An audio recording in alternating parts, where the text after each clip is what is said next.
النهاردة هنعمل نوع من القراءة جديد، وهو رسائل من عقل حبيبك بأول حرف من اسمك. يلا بينا نشوف المجموعتين. هنقسم الحروف لمجموعتين. المجموعة الأولى أول حرف من اسمك أنت، جيم شين صاد ضاد ت كاف خ ي دال قاف زين ف عين. وهكتب لكم الحروف برضو تاني في الكومنتات تحت او في الكابشنز تحت. والقراءة التانية هتكون او المجموعة التانية بأول حرف من اسمك انت برضو، ذال ر نون ط ب س ظ غين ه لام ح ف ميم واو ألف. اوكي، هكتب لكم المجموعتين.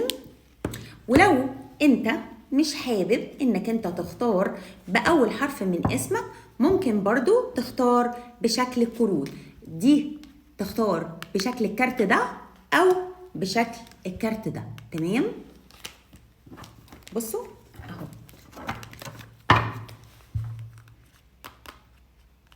اوكي، يلا بينا نشوف رسائل من عقل حبيبك. يا ترى بيقول لك ايه دلوقتي؟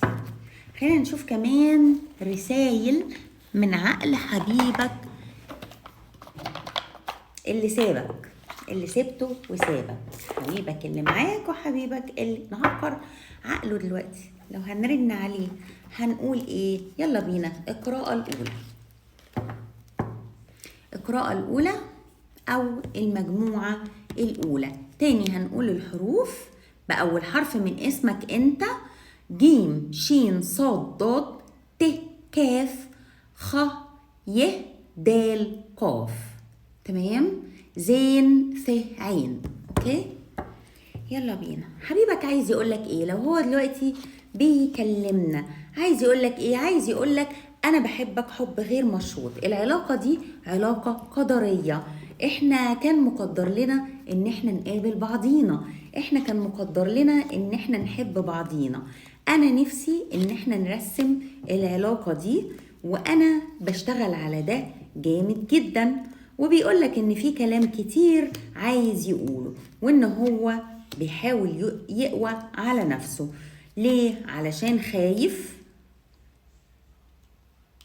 علشان خايف ان انت تسيبه. هو خايف من كتر ما هو مش مصدق نفسه من حبك، خايف انك انت تسيبه. يلا بينا كمان نشوف. sometimes بيقولك ساعات كتير بيسهر يفكر فيك، بيسهر يفكر فيك يا أصحاب المجموعة الأولى بأول حرف من اسمك. وبيقولك إن هو يتمنى إنه يشاركك أخباره الجميلة، عنده أخبار سعيدة نفسه يشاركك في الأخبار السعيدة. وبيقولك إن هو مش قادر يقربك منه أكتر، ما قدرش يقربك منه. I couldn't let you get close to me، ما قدرش يخليك تقرب منه أكتر من كده. وبيقولك إن هو فاكر كل تفصيلة في اليوم ده أو كل حاجة صغيرة حصلت في اليوم ده. وبيقولك إنه عارف إن هو اتعدى حدوده معاك. مكملين يا شباب أصحاب المجموعة الأولى. بيقولك إيه كمان؟ نشوف عايز يقولك إيه تاني. بيقولك إن هو اللي فات مات خلاص، هو عنده دلوقتي زي محاكمة أو زي حد بيحاسبه. خلاص هو كان شاعر بالظلم جامد جدا، وكان في فترة حاسس إن هو ظلمك. بيقولك أنا حاسس إن أنا ظلمتك وقفلت المرحلة دي خلاص، وعايز ننسى اللي فات ونبدأ من أول وجديد. وعنده احتفال قريب، أنا مش عارفة هو بيحتفل بإيه، أنت أدرى. عايز إن هو يشاركك المواضيع دي، وخايف قوي منك، وخايف وانت ظاهر له ان انت خايف منك. مش عارفة، هو خايف عامل عاملة وخايف انك انت تحاسبه وتعاتبه. هل ده حقيقي؟ يلا بينا نشوف برضو رسائل الملايكة. بيقولوا لك ان وجع فعلا قلبك من كتر الكذب. بيقولوا لك كمان ان انت هيجيلك مكالمة او رسالة من حبيب، وخلي بالك من الاغراءات. الإغراءات بتكتر عليك قوي يا أصحاب المجموعة الأولى في الفترة اللي جاية.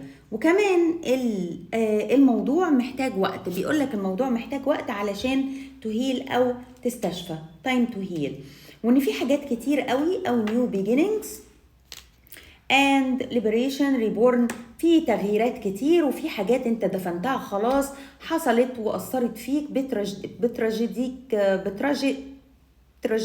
تراجيك اندنج او نهايات تعيسه، سوري. تمام، يلا بينا نشوف رساله من حبيب انت سبته وسابك. بيقولك ان هو بيضحك من بره لكن من جواه بيتقطع، وبيقولك ان هو كان بيعتمد عليك جامد جدا ومش عارف يعتمد على نفسه دلوقتي من غيرك او يعيش من غيرك.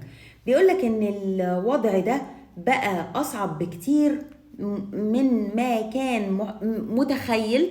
وضع الفراق ده بقى اصعب بكتير او مش قادر يفكر فيه، والموضوع ده بيعمل له دريننج، يعني بيستنفذ طاقته. وبيقولك ان هو حاسس ان هو خلاص يعني بيغرق في افكاره ومش قادر يستحمل، يعني overwhelming، يعني معرفش لو انتوا overwhelming. وبيقولك ان هو حاسس ان هو ما يستاهلش الحب من اي حد، وحاسس ان هو لوست، وحاسس ان هو بيعيش حياة تعيسة جدا جدا من غيرك.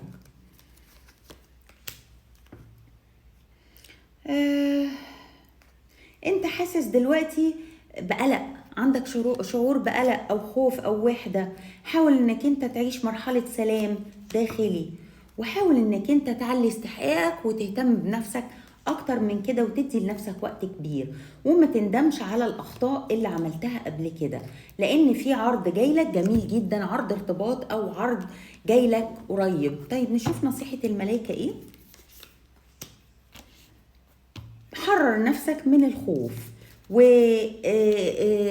واحتفل او ركز على طفلك الداخلي. وبيقولوا لك كمان ان اللعبة صغيرة، حاول انك انت تستمتع بوقتك وباللعب اللي انت بتلعبه. انا معرفش انت بتلعب ايه، بس هما بيقولوا لك كده. وصدق حدسك الداخلي علشان خاطر انت يا حبيبي يلي بتسمعني، انت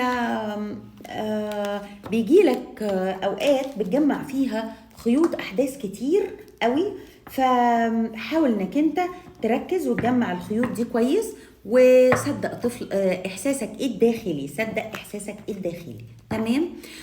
شكرا حبايبي اصحاب المجموعة الاولى، ومكملين مع اصحاب المجموعة التانية. يلا بينا اصحاب المجموعة التانية. لو انت اول حرف من اسمك ذال ر نون ط ب س ظ غين ه لام ح ميم ف واو الف، او اللي اختاروا الورق او الكروت دي الدك دي، اللي اختاروا المجموعة دي. يلا بينا.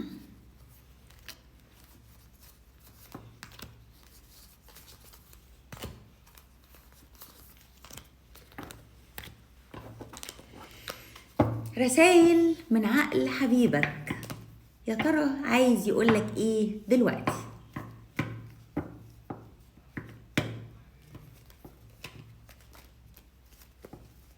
يلا بينا.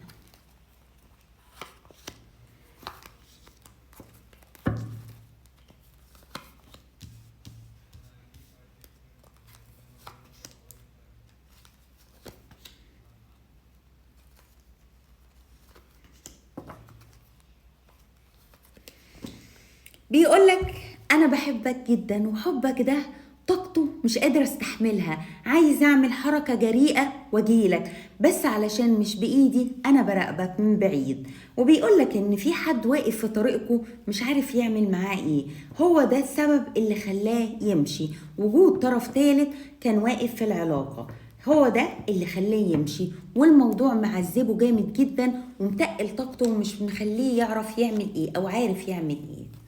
بيقول الحمد لله انها جت على قد كده، انا حاربت كتير قوي في العلاقة دي.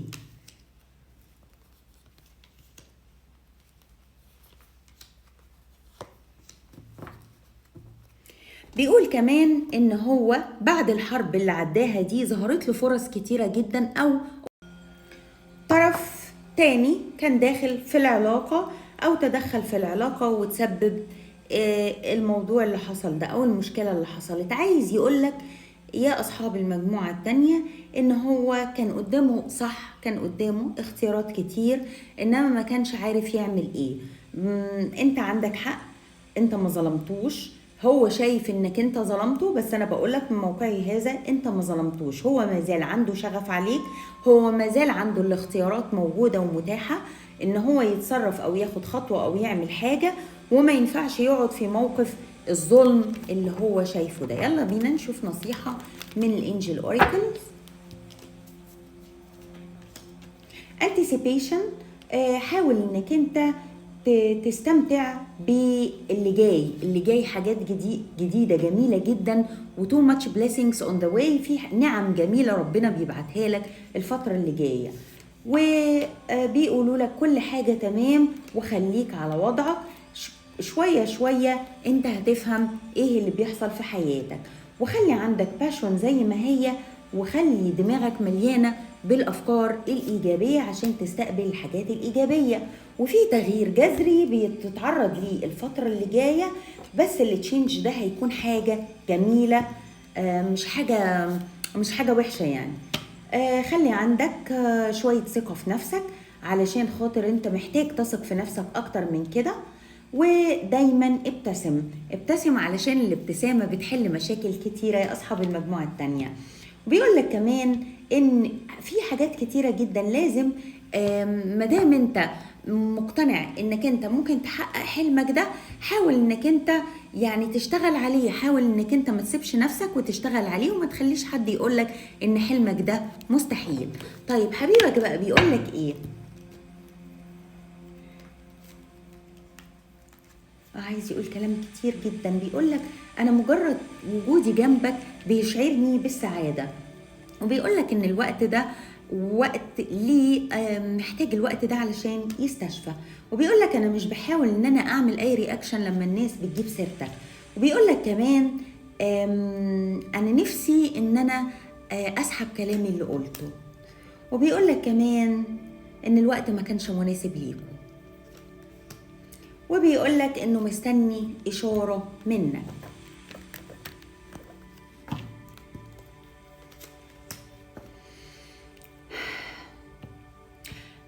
في الوقت اللي جاي هتقضي اوقات جميلة جدا مع اصحابك واصدقائك. لو انت ملكش اصدقاء بتتعرف على اصدقاء جداد. حاول انك انت تختار الاختيارات الصحية حتى في اكلك.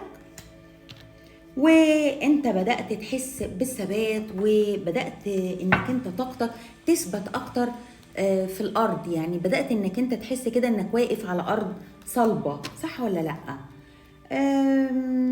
ساعات بيجي في بالك حبيبك القديم، اكس لافر اولد سبارك، او يمكن هيوصلك منه اشارة.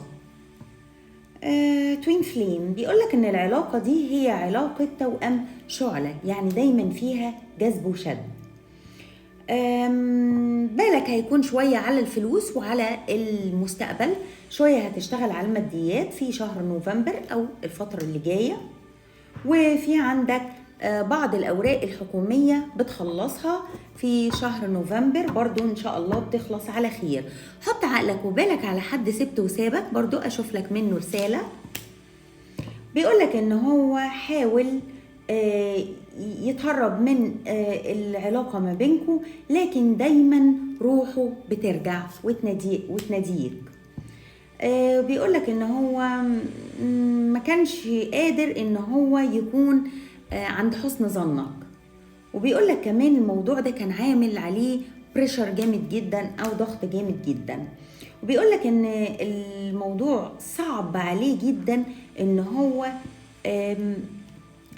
it's difficult for me to process my emotions، ان هو يكمل بمشاعره واحاسيسه دي تاني. وبيقولك ان هو مش available right now، يلا احسن. وبيقولك I feel alone and in the dark where is my light، فين النور اللي كان بينور حياتي، انا حاسس الدنيا ضلمة من حواليا. بيقولك كمان ان تركيزه على حياته دلوقتي كله، وانه مش قادر يفكر في اي حاجة تانية. شكرا اصحاب المجموعة التانية، وياريت يا شباب لو القراءة دي عجبتكم قولوا لي علشان نعملها اكتر. شكرا ونورتوني.